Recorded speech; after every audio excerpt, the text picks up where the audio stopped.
जी अस्सलाम वालेकुम स्टूडेंट्स। आज हम स्टार्ट करेंगे लेक्चर 20 अगेन सर एक क्वेश्चन था विजन फॉर। जी प्लीज पूछिए। सर। ये बुक में एक पॉइंट लिखा हुआ है कि अगर हम क्रेडिट ऑफर करते हैं तो ये हमारे रेवेन्यू को इंक्रीज करता है मोर एज कम्पेयर टू अगर हम सेल जो है वो कैश पे करें। सर ये वाला पॉइंट नहीं समझ आ रहा। अच्छा देखिए, जब आप क्रेडिट पे सेल करते हैं ना, तो नॉर्मली जो क्रेडिट की प्राइस होती है वो कैश प्राइस से आमतौर पे मार्केट में ज्यादा होती है। मसलन अगर मैं कैश में एक चीज खरीद के लाता हूँ तो उसमें मैं बार्गेनिंग करके कुछ डिस्काउंट भी ले लेता हूँ। जिसका मतलब मैं तो सेलर हूँ तो मेरे लिए रेवेन्यू थोड़ा सा कम हो जाता है। लेकिन जब वो जो पर्सन क्रेडिट पे खरीदेगा वो उतना डिस्काउंट हम उसको नहीं देते जितना कैश पे देते हैं। इस कॉन्टेक्स्ट में क्रेडिट सेल पे जो रेवेन्यू होता है वो ज्यादा होता है as compare to cash sale. वो इस पॉइंट ऑफ व्यू से लेकर, ठीक है। Okay sir. और कोई किसी को कोई क्वेश्चन करना है प्लीज जरूर पूछिएगा। ये मुझे बड़ा खुशी होती है जब आप लोग क्वेश्चन करते हो। I really appreciate you people, ठीक है। तो और इवन लेक्चर के दौरान भी मैंने कभी नहीं रोका किसी को। अगर कोई क्वेश्चन कर रहा है तो आप बिल्कुल किया करें, और इससे आपको लर्निंग होती है। एक एडवांटेज और भी होता है कि कुछ स्टूडेंट को लाइक शायद माइक का भी इशू होता है या कोई और इशू। जब कोई और स्टूडेंट क्वेश्चन करता है तो सब उसका आंसर सुनते हैं और उससे भी उसको बड़ा फायदा पहुंच जाता है, ठीक है। तो लिहाजा आज हमारा जो टॉपिक है वही कंटिन्यू रहेगा, provision for doubtful debts. Provision for doubtful debt से पहले हम एक कॉन्सेप्ट छोटा सा पढ़ेंगे, कंट्रोल अकाउंट। ये आपके चैप्टर 3 में इसका जिक्र है। मैंने वहां पे इसलिए डिस्कस नहीं किया कि कुछ चीजें मैंने जो छोड़ी होती हैं वो इसलिए छोड़ी थी, वो अगले चैप्टर्स में बहुत कवर हो जाती है, ठीक है। और चूंकि हम यहाँ अप्लाई करेंगे तो ज्यादा बेटर अंडरस्टैंड करेंगे। एक होता है, आपने पढ़ा था प्राइम बुक्स। प्राइम बुक्स,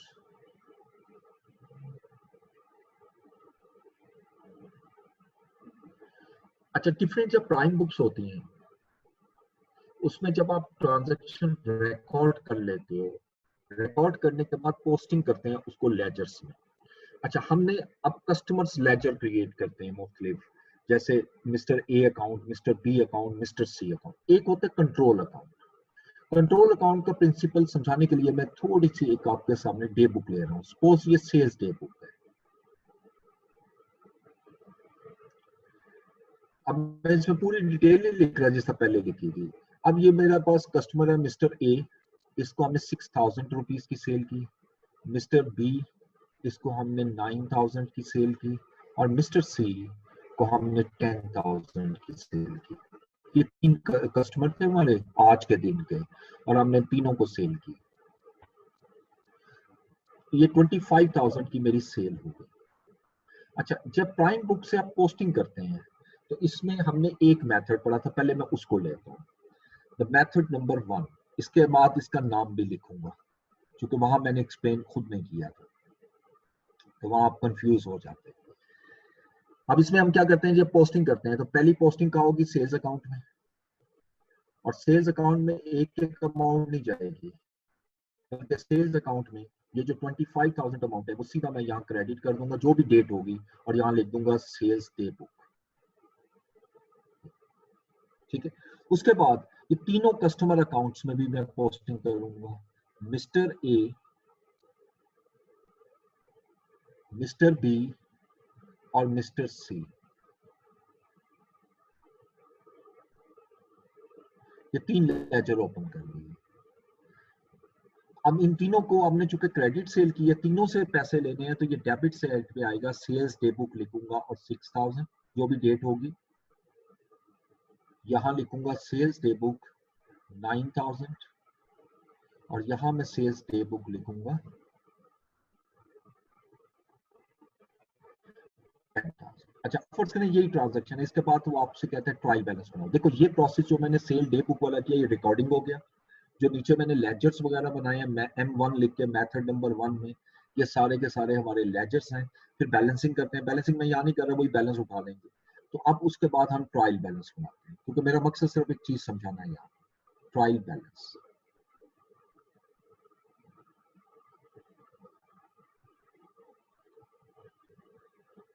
अब ट्रायल बैलेंस में डेबिट और क्रेडिट होता है। अब ये जितने भी हेड है, पहला हेड है मेरा सेल्स, इसका जो बैलेंस आ रहा है वो क्रेडिट है 25,000, मैंने यहाँ लिख दिया। मिस्टर ए, इसका बैलेंस 6,000 आ रहा है, डेबिट, ये मैंने डेबिट कर दिया।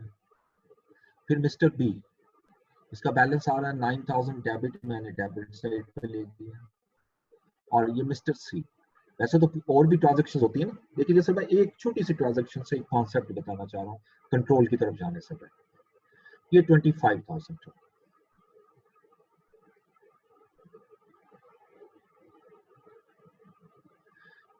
ठीक है, ये ट्रायल मेरा टैली हो गया। ओके, अब मेथड नंबर 2 में आते हैं जो हमने नहीं पढ़ा। मेथड नंबर 2, एग्जाम में प्राइम बुक का जो क्वेश्चन आता है वो मेथड 1 ही यूज कर रहे होते हैं, लेकिन मेथड 2 कहाँ यूज करना है अगर वो कहेगा, वो मैं बाद में बताता हूँ। मेथड 2 में कलर चेंज किया है, इसमें सेल डे बुक उसी तरह बनेगी, इसमें कोई फर्क नहीं है। यानी सेल डे बुक बनाई आपने, mister A 6,000, mister B 9,000, mister C 10,000, तो ये 25,000 की सेल है। अच्छा, जब मैं पोस्टिंग करूंगा यहां से आपको चेंज नजर आएगा। ठीक है, पोस्टिंग में पहला लेजर सेल्स को ओपन करना है, जिसका पहले भी किया था, और इसमें मैं बिल्कुल उसी तरीके से पोस्टिंग करूंगा, सेल्स डे बुक में 25,000। अच्छा, उसके बाद आपने इंडिविजुअल कस्टमर्स बनाए थे, अभी इंडिविजुअल कस्टमर नहीं लेने। अब यहाँ आपने कंट्रोल अकाउंट ओपन करना है, इसको कहते हैं अकाउंट रिसीवेबल कंट्रोल अकाउंट या रिसीवेबल कंट्रोल अकाउंट।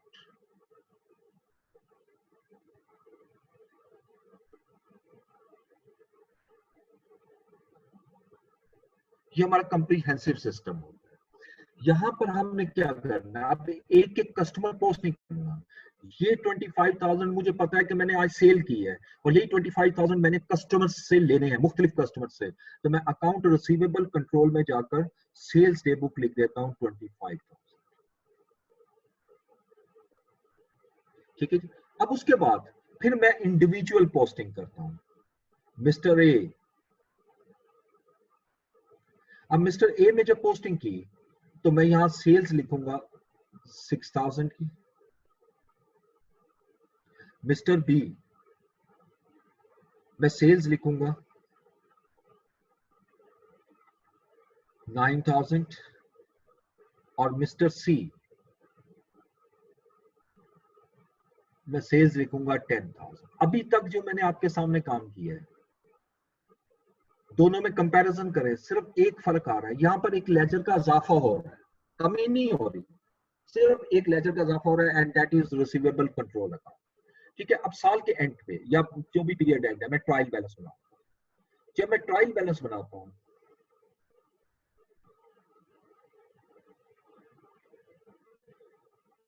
तो मैं लेजर से अमाउंट उठाता हूं। पहला लेजर है सेल्स,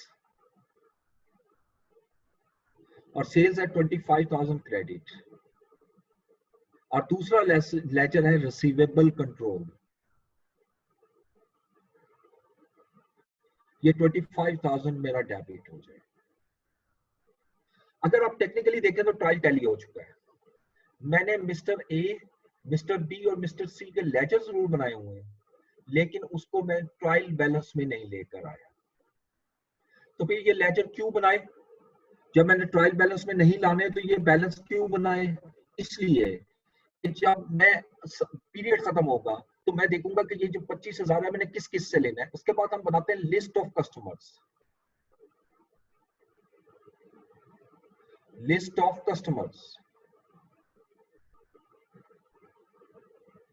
और यहां पर मैं लिखूंगा जी मिस्टर ए से मैंने लेने हैं 6,000, मिस्टर बी से लेने हैं मैंने 9,000, और मिस्टर सी से मैंने लेने हैं 10,000। यानी ये अमाउंट जो मैं कैलकुलेट करता हूँ 25,000 रुपीज, ये अमाउंट एग्जैक्टली इक्वल होनी चाहिए मेरे उस लेजर के जो कंट्रोल अकाउंट में आ रहा है। ठीक है, अगर ये इक्वल नहीं आ रहा तो फिर हम इसकी रिकंसिलिएशन बनाते हैं ये रिकंसिलिएशन वाला पार्ट जो है, ये पहले आपके सिलेबस में होता था आज से 1-1.5 साल पहले, अब इन्होंने ये निकाल दिया हुआ है। सिर्फ कंट्रोल की हद तक डिस्कशन है और वो मैंने आपसे करनी है, ठीक है। अच्छा, अब यहाँ जब मैंने सारा मुकम्मल कर लिया तो दोनों सिस्टम में फर्क क्या है और ये लिस्ट ऑफ कस्टमर क्यों बनाया जाता है, और मैं इसको इस चैप्टर से लिंक करता हूँ लिस्ट ऑफ कस्टमर को। जिस वक्त ये सारी लिस्ट बन जाती है, 1 महीने के बाद आप कहते हैं जी मैंने फ्लॉप पर्सन से इतने पैसे लेने हैं, पहला काम तो आप रिकंसाइल करते हो कंट्रोल से, वो रिकंसाइल होता है। या आप दूसरे नंबर पे आप एनालिसिस करते हो, इन कस्टमर्स का एनालिसिस करते हैं। इस एनालिसिस को हम कहते हैं एजिंग। कुछ बुक्स में AGEING होता है, इट्स ओके, एजिंग एनालिसिस, ठीक है। आज एजिंग एनालिसिस में हमने देखना होता है एक एक कस्टमर को, तो ये जो अमाउंट मैंने लेनी है क्या ये ओवर ड्यू तो नहीं हो गई। ओवर ड्यू का मतलब क्या होता है, मसलन एक कस्टमर को मैंने गुड्स सेल किए और उसको 15 दिन का क्रेडिट दिया, अगर तो ये 6000 रुपीज मैंने देखा और मैंने कहा अभी तो इसको 10 दिन हुए, तो इसका मतलब ये ओवर ड्यू नहीं हुई, ठीक है। इसी तरह मिस्टर बी को देखता हूँ, इसको भी मैंने 15 दिन का क्रेडिट दिया था लेकिन 20 दिन हो चुके हैं, उसने पेमेंट नहीं की, सो इट मींस कि ये 5 दिन ओवर ड्यू हो चुका है। इस तरह हम एक एक कस्टमर का एनालिसिस करते हैं। क्यों एनालिसिस करते हैं? इन ऑर्डर टू सी कि क्या इसमें कोई कस्टमर ऐसा तो नहीं है जो फ्यूचर के अंदर मेरा बैड डेट्स या डाउटफुल डेट्स में कन्वर्ट हो जाए, या इनमें से कोई कस्टमर ऐसा तो नहीं है जो डाउटफुल डेट में आ चुका है। क्योंकि देखो याद रखिएगा कि डाउट तो आएगा तो फिर बैड की तरफ मूव करेगा।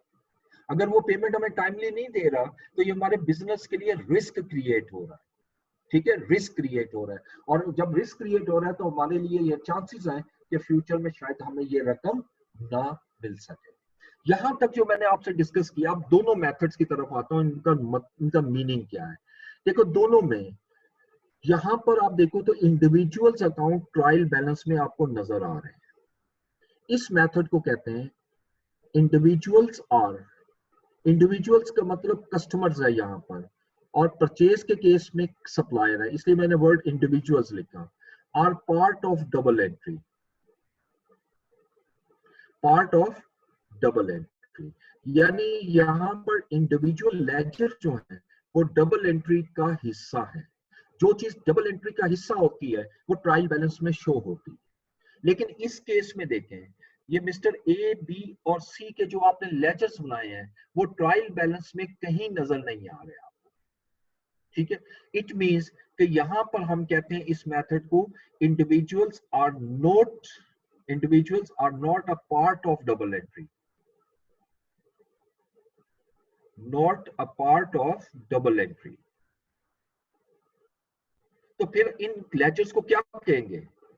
जब ये डबल एंट्री का हिस्सा नहीं है, ये ट्रायल बैलेंस में शो नहीं हो रहे, तो फिर इनको हम नाम क्या देते हैं? ऑलवेज रिमेंबर, इनको हम नाम देते हैं मेमोरेंडम लेजर्स।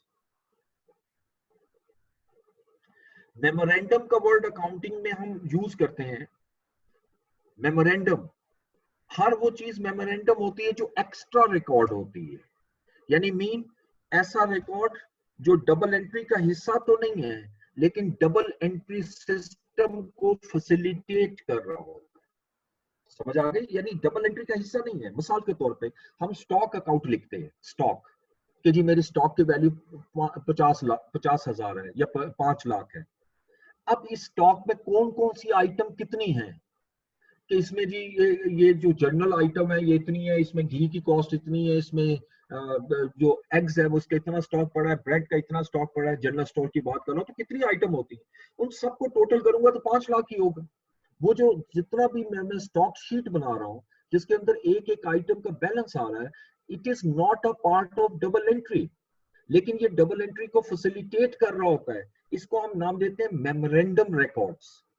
हर वो चीज अकाउंटिंग में मेमोरेंडम है which is not a part of double entry, लेकिन वो डबल एंट्री का हिस्सा, वो डबल एंट्री को फैसिलिटेट कर रहा है, उसका हिस्सा नहीं है लेकिन फैसिलिटेट कर रहा है, ठीक है। सेम इसी तरह ये जो 2 सिस्टम आपके सामने लगाए हैं, इस सिस्टम में अगर एग्जामिनर ये कहता है कि आपने इंडिविजुअल्स को पार्ट ऑफ डबल एंट्री बनाना, तो फिर तो यही सिस्टम यूज करेंगे। अगर वो कहता है कि इंडिविजुअल्स को डबल एंट्री का हिस्सा नहीं बनाना, तो फिर आप ये वाला कंट्रोल अकाउंट बनाएंगे। जहां कंट्रोल वहां बनता है जहां individuals are not a part of double entry. ठीक है, ये मैंने अभी ब्रीफली आपके सामने एक पिक्चर दी। अब आइएगा प्रॉपर कंट्रोल अकाउंट की तरफ। सर कंट्रोल अकाउंट जी सर ये सेकंड मेथड एक बार दोबारा बता दें, मेरा वाईफाई डिस्कनेक्ट हो गया था। कौन सा जी? मैं दोबारा कहाँ से बोल दूं जो थोड़ा सा एक्सप्लेन कीजिए। सर ये सेकंड मेथड सर, आपने जो सेकंड ट्रायल ये ओके ट्रायल बैलेंस ओके, बनाया है। मैं बिल्कुल फाइन मैं करता हूँ। अच्छा देखिए, सेकंड पार्ट में ये होता है, मैं दोबारा बोल रहा हूँ, सेकंड मेथड में होता है कि जो कस्टमर्स होते हैं या इंडिविजुअल्स होते हैं उसके लेजर तो हम बनाते हैं, ये देखें एबीसी के लेजर बनाए, लेकिन जब मैं ट्रायल बैलेंस बनाऊंगा उसमें इसको नहीं लेके आऊंगा। सो इसका मतलब है कि ये भी डबल एंट्री का हिस्सा तो ना हुआ। मैंने अभी बोला था कि ट्रायल बैलेंस में सिर्फ वो लेजर्स आएंगे जो डबल एंट्री का हिस्सा है। सेल मैंने लिया, ये डबल एंट्री का हिस्सा है। रिसीवेबल कंट्रोल लिया, डबल एंट्री का हिस्सा है। ये तीन मैंने ट्रायल बैलेंस में नहीं लिए। These are not a part of double entry. इसका मतलब कस्टमर्स अकाउंट और individual accounts are not a part of double entry. जिस सिस्टम में अगर एग्जामिनर ये कहता है आपको कि जी आप इस सिस्टम को फॉलो करो, तो फिर आपने एपीसी के लेजर जरूर बनाने हैं, लेकिन एबीसी के लेजर्स मेमोरेंडम लेजर्स लाएंगे। मेमोरेंडम का मीनिंग मैं फिर रिपीट कर रहा हूं, मेमोरेंडम का मतलब क्या है? हर वो चीज जो डबल एंट्री का हिस्सा नहीं है, is not a part of double entry but facilitates the double entry system. मैंने अभी आपका चूंकि एक स्टूडेंट जैसे बता रहे हैं कि उनका डिस्कनेक्ट हो गया था, मैं दोबारा वही एग्जांपल दे रहा हूं जो बेस्ट एग्जांपल है। आपका साल के एंड पे आप स्टॉक मेजर करते हैं, आप कहते हो जो मेरे पास स्टॉक जो पड़ा हुआ है वो 725,000 रुपीज का है। ठीक है, तो ठीक है, मेरा मसला हल हो गया। ये डबल एंट्री का हिस्सा, मैं इसको ट्रायल में ले जाऊंगा और सारा सॉल्व कर लूंगा, हो जाएगा, मसला कोई नहीं। लेकिन अगर मैं आपसे फर्दर इंफॉर्मेशन चाहूँ कि इस स्टॉक में एक आइटम है आपके पास, आइटम ए, मैं आपसे पूछता हूँ कि बताओ इसकी वैल्यू क्या है, ये कितना स्टॉक पड़ा हुआ है? मेरे पास तो कोई ऐसा रिकॉर्ड नहीं है। मैंने तो ये बता दिया कि 725,000 का स्टॉक है और उसमें 50 आइटम है, चले ये भी कर दिए, 50 आइटम्स है। किस आइटम की कितनी वैल्यू है वो तो यहाँ मेंशन नहीं हो रही। मैं अगर उसका रिकॉर्ड रखता हूँ, इनका अगर रिकॉर्ड रखता हूँ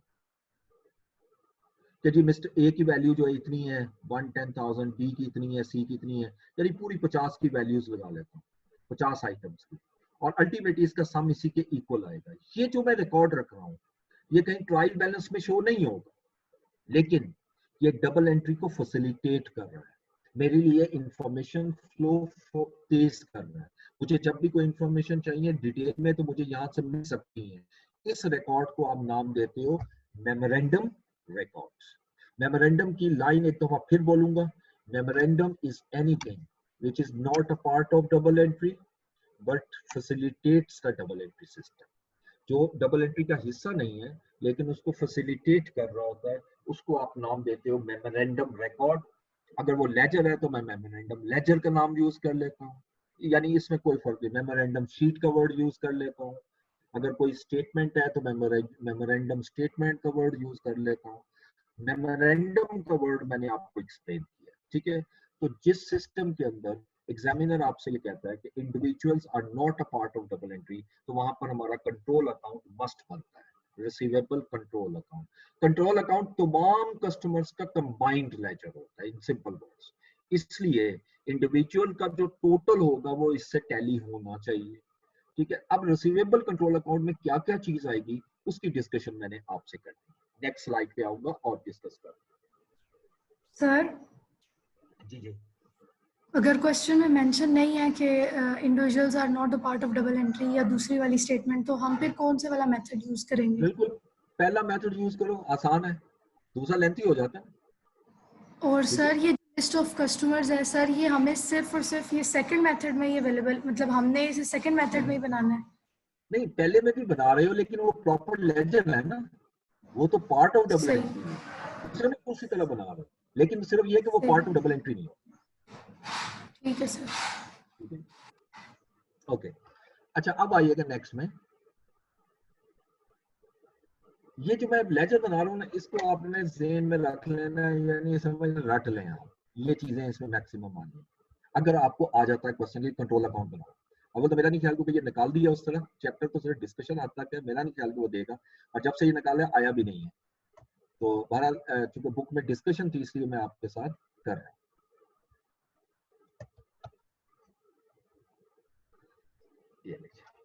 अब रिसीवेबल कंट्रोल का मैं प्रॉपर लेजर बना रहा हूँ, और कौन सी बुक कहां से, कौन सी अमाउंट कहां से आएगी वो भी डिस्कस करेंगे। रिसीवेबल कंट्रोल, और इसमें कुछ चीजें मैंने एक्स्ट्रा डिस्कस करनी है जो कि आपको एमसीक्यूज में हेल्प देंगी।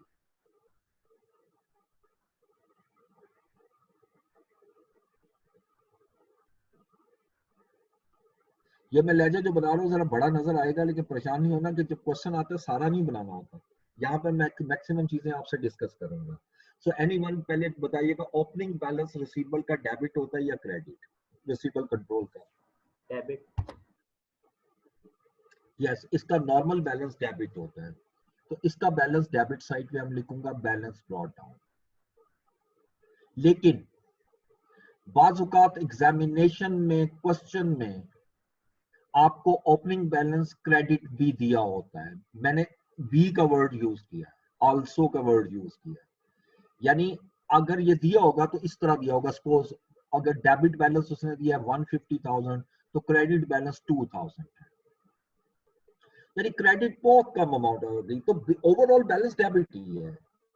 लेकिन ये क्रेडिट बैलेंस क्या होता है, ये ये कब अराइज होता है? This one is number one मैं आपसे डिस्कस कर रहा हूं। यानी यहां सिचुएशन डिस्कस करूंगा। वैसे तो बहुत सी सिचुएशन हो सकती है, लेकिन ये बोल रहे हैं जो मोस्ट प्रोबेबल होती हैं, ठीक है। Situations in which customer balance, क्योंकि रिसीवेबल कस्टमर को रिप्रेजेंट करता, विल बी क्रेडिटेड या विल बी क्रेडिटेड, यानी वो कौन सी सिचुएशन है जहां पर कस्टमर का बैलेंस क्रेडिट हो जाए। आप जरा थिंक कर सकते हो, बता सकते हो कौन कौन सी है? कोई एक आदमी तो बताओ, सोचो जरा। Sir bank overdraft. नहीं, मैं कस्टमर की बात कर रहा हूँ, सिर्फ कस्टमर की। कस्टमर का बैलेंस डेबिट होता है ना, हमने लेने होते हैं पैसे, यानी क्रेडिट का मतलब है कि मैंने कस्टमर को वापस करने हैं, इन सिंपल वर्ड्स। कौन सी सिचुएशन है जहां कस्टमर को पैसे वापस करने पड़ जाते हैं? सर अगर discount purchases return, discount allow कर दे, सेल्स रिटर्न। अच्छा चले, आपने कुछ पॉइंट सही भी बोले हैं। इसमें सबसे पहला हिस्सा मैं ले रहा हूं, customer overpays the invoice.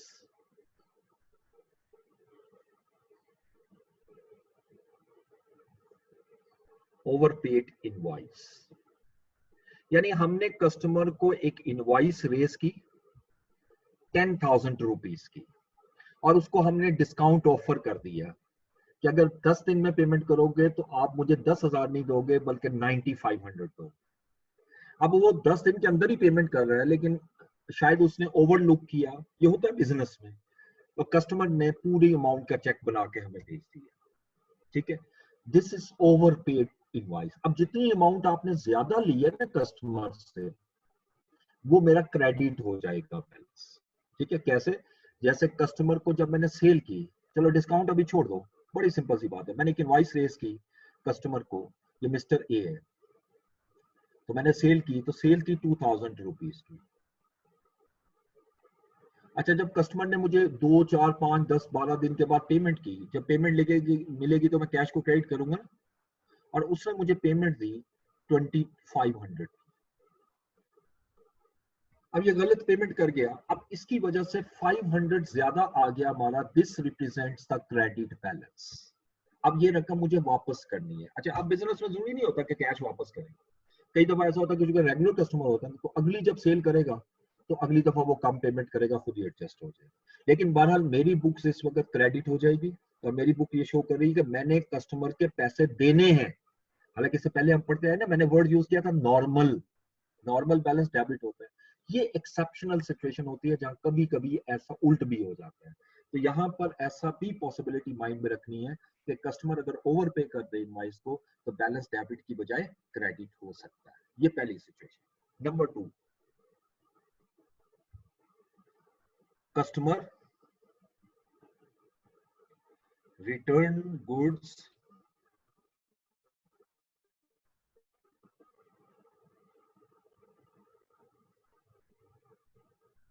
After payment या क्लियरेंस करने के बाद उसने गुड्स रिटर्न की। अब सेकंड सिचुएशन में भी जरा देख लेते हैं। मिस्टर बी है, आपने इसको गुड सेल की क्रेडिट पे, आपने रिकॉर्ड कर लिया जी मैंने इससे 3000 रुपए लेने, ठीक हो गया। अच्छा, कुछ दिन के बाद या कितने दिन का हमारा उसके साथ एग्रीमेंट हुआ है, वो हमें पेमेंट भी कर देते हैं और पूरी पेमेंट कर देते हैं। 3000 मैंने 3000 कैश भी रिसीव कर लिया। जैसे मैंने कैश रिसीव किया, अब उसका अकाउंट मेरी बुक में 0 हो चुका है, यानी अब ये शो हो रहा है कि मैंने उससे कोई रकम लेनी नहीं। फर्दर 2 और 3 डेज गुजरते हैं, उसमें से वो 200 रुपीज की गुड्स वापस करते हैं। अब सेल्स रिटर्न मैं रिकॉर्ड करूंगा 200 की।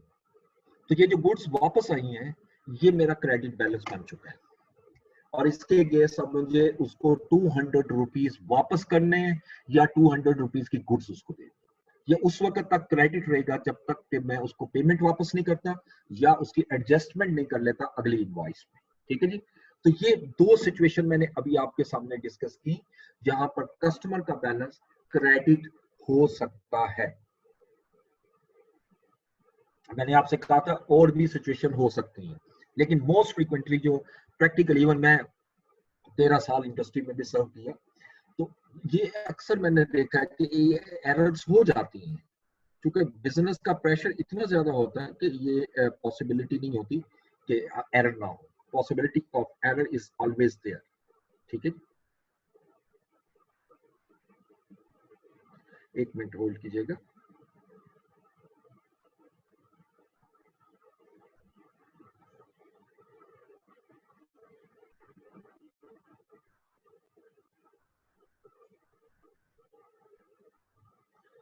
जी जनाब, तो आगे चलिएगा नेक्स्ट में। ये रिसीवेबल के ओपनिंग बैलेंस आ गए। उसके बाद नेक्स्ट जो पूरे साल में क्रेडिट सेल करते हो, क्रेडिट सेल से आपने ये चीज माइंड में रखनी है, रिसीवेबल बढ़ेंगे या कम होंगे। मुझे ये बताए क्रेडिट सेल से रिसीवेबल बढ़ने चाहिए कम होने चाहिए? एनीवन? इंक्रीज होने चाहिए? Good, very good. अब जब इंक्रीज होंगे तो बताओ डेबिट होने चाहिए क्रेडिट? डेबिट होने चाहिए। डेबिट। तो जितनी क्रेडिट सेल है वो डेबिट साइड पे आ।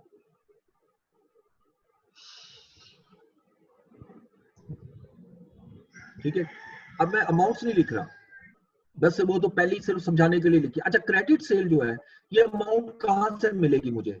सेल्स डे बुक, यानी सेल डे बुक से मैं यहाँ पर पोस्ट करूंगा। ये मैं साथ साथ रेफरेंस बता रहा हूँ कौन सी अमाउंट कहां से आती है यहाँ। ओके, इसी तरह अब जब आप कस्टमर आपको गुड्स वापस करता है तो रिटर्न भी 2 किस्म की होती है, कैश सेल रिटर्न और क्रेडिट सेल रिटर्न। इससे पहले ये भी बता दूं, रिसीवेबल में कैश सेल नहीं आएगी।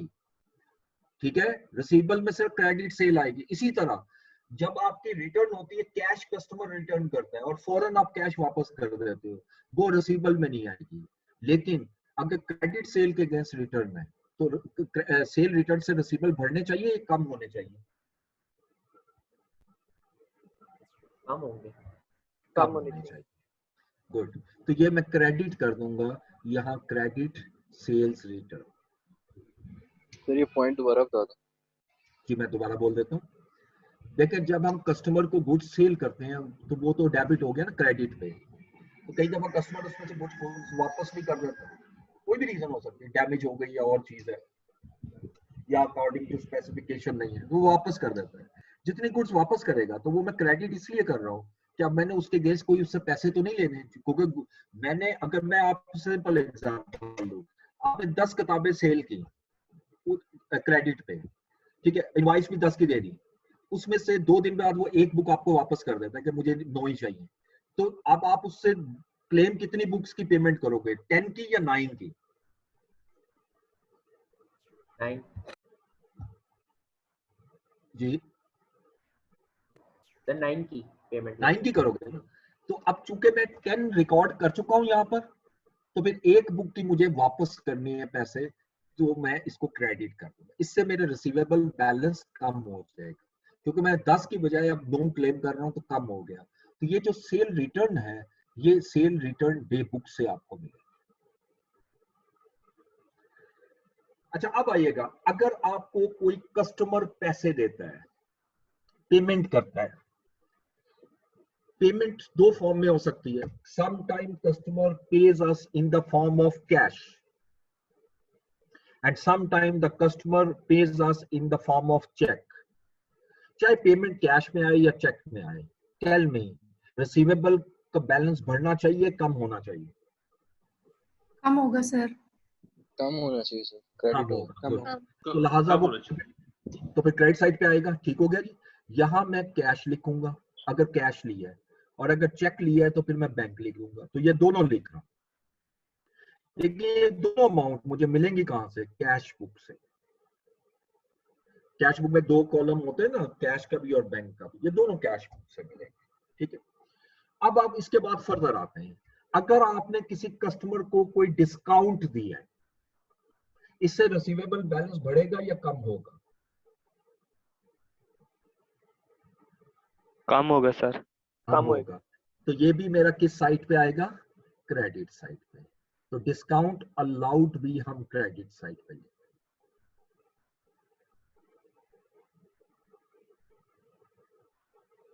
और डिस्काउंट अलाउड हमें मिलता है जनरल जर्नल से।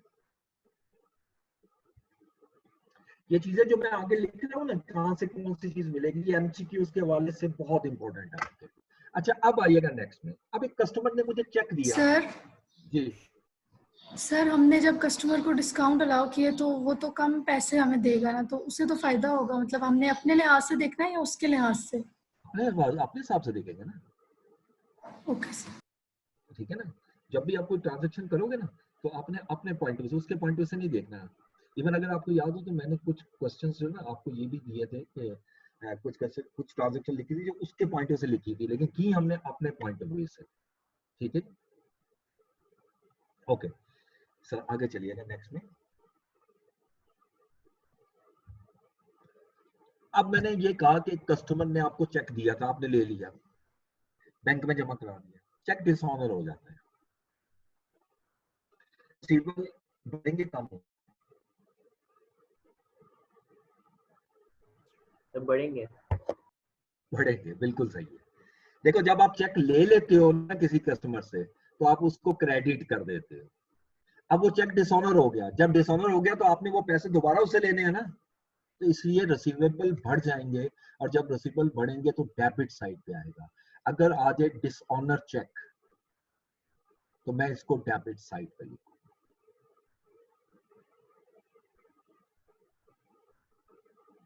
और डिसऑनर चेक भी आपको कैश बुक से मिलेगा।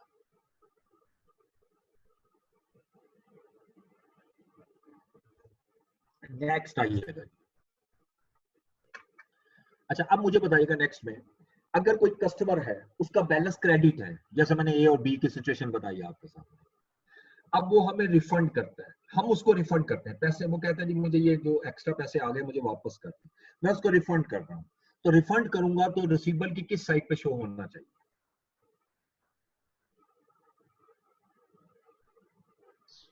Sir credit debit credit side. Credit, debit? Debit credit वाले जरा बोले मेरे साथ, क्रेडिट वाले बात करें, अभी डेबिट वाले खामोश बैठे। क्रेडिट वाला कौन है जी? क्रेडिट होगा सर। आप क्रेडिट होगा, क्या लॉजिक है? क्रेडिट क्यों कर रहे हो आप? सर क्योंकि इनकम जा रही है, मीन एक्स्ट्रा पैसे। आप तो रिसीवेबल के पॉइंट से सोचो ना, कैश जा रहा है। ठीक हो गया, सुनिएगा मेरी बात को और साथ मेरे साथ पार्टिसिपेट कीजिएगा ताकि अंडरस्टैंड कर सकें। आपने बिल्कुल ठीक कहा, कैश जा रहा है। कैश क्या होगा जब कैश जाएगा बिजनेस से? क्रेडिट। लेकिन ऑपोजिट अकाउंट क्या होगा? किसको जा रहा है? कस्टमर को। और कस्टमर को हम क्या लिखते हैं? रिसीवेबल। तो रिसीवेबल पे क्या होना चाहिए? डेबिट। आगे समझ बात? जिन्होंने क्रेडिट कहा है मैं उनको क्लियर कर रहा हूं, फिर सुनिएगा। आपको आपने क्रेडिट पता क्यों कहा, आपके माइंड में ये आ रहा है कि जी हम चूंकि पेमेंट कर रहे हैं कस्टमर को, रिफंड कर रहे हैं, तो मेरे से तो कैश जा रहा है, एग्रीड, कैश जा रहा है, तो क्रेडिट क्या हो रहा है, कैश। डबल एंट्री के तहत दो इफेक्ट होते हैं, अगर कैश क्रेडिट हो रहा है तो फिर इसके अगेंस्ट डेबिट क्या होगा, यकीनन डेबिट वो होगा जिसको आप कैश दे रहे हो, एंड इज अ कस्टमर, और कस्टमर रिसीवेबल है, तो लिहाजा रिसीवेबल यहाँ पर डेबिट होगा। ये इस बैलेंस के अगेंस्ट जब मैं पेमेंट करूंगा तो ये डेबिट होगा। ये याद रखिएगा, अगर आ जाए refund to customer, refund to customer,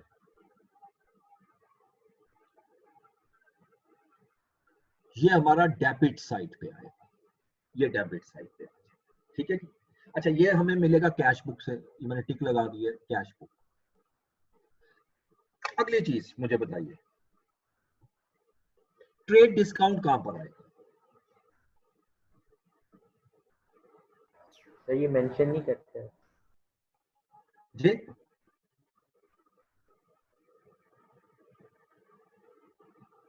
मुझे आवाज नहीं आई थी, कोई और स्टूडेंट बोल दे या वही बोल दे दोबारा।